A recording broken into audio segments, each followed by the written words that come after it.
चेहरा नरेंद्र मोदी और कमल का निशान है और उस पर भारतीय जनता पार्टी छत्तीसगढ़ में परिवर्तन लाएगी।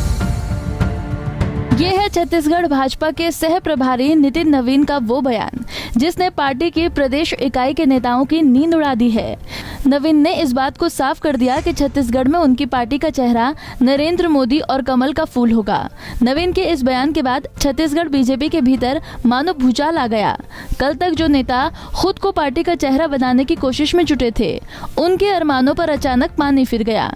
इन तमाम सवालों के बीच पूर्व सीएम डॉक्टर रमन सिंह ने कहा कि बीजेपी कभी भी चेहरे पर चुनाव नहीं लड़ती है, हमेशा चुनाव जीतने के 1 घंटे के भीतर चेहरा तय करती है।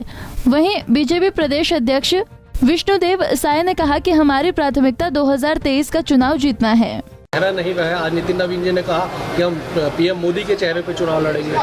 आज तक भारतीय जनता पार्टी 3 चुनाव हम लोग जीते हैं, मगर कहीं किसी को चेहरा बना के चुनाव नहीं जीतते हैं।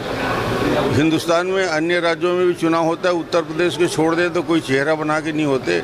चुनाव होने के बाद विधायक दल की बैठक होती है और 1 घंटे में चेहरे तय हो जाते हैं। नेतृत्व किसका रहेगा लेकिन चुनाव में? नेतृत्व तो भारतीय जनता पार्टी का रहेगा और भारतीय जनता पार्टी कार्यकर्ता हमारे सभी लोग हम लोग लगेंगे और बड़ा चेहरा तो मोदी जी का है ही। लेकिन सर पूरी सरकार की तैयारी तो चल रही है, लेकिन क्या छत्तीसगढ़ बीजेपी के पास कोई चेहरा नहीं है?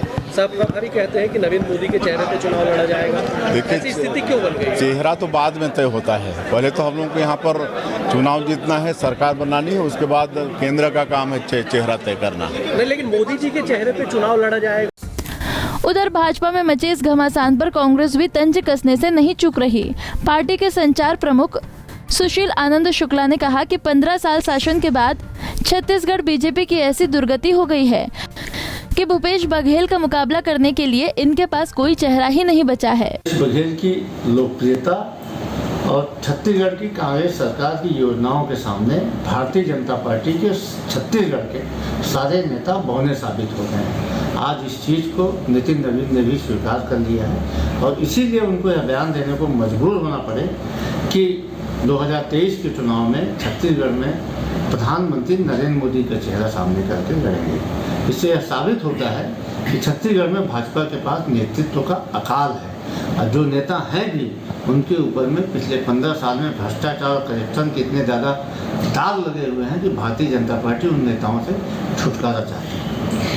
नितिन नवीन के बयान के बाद छत्तीसगढ़ बीजेपी की राजनीति में कई तरह के सवाल उठने लगे हैं कि क्या सच में बीजेपी के भीतर कोई चेहरा नहीं बचा है? क्या सच में रमन धर्म और साई की तिकड़ी जनता का विश्वास खो चुकी है? या फिर 15 साल के शासन के बाद चेहरे इतने दागदार हो गए हैं कि उन पर विश्वास जताकर 2023 का चुनाव नहीं लड़ा जा सकता है? पंजाब केसरी टीवी के लिए सत्येंद्र शर्मा की रिपोर्ट। हमसे जुड़े रहने के लिए हमारे YouTube चैनल को सब्सक्राइब करें और नई वीडियो की नोटिफिकेशन के लिए बेल आइकॉन को दबाएं। अगर आप ये वीडियो Facebook पर देख रहे हैं तो लाइक जरूर करें और ज्यादा से ज्यादा शेयर करें। धन्यवाद।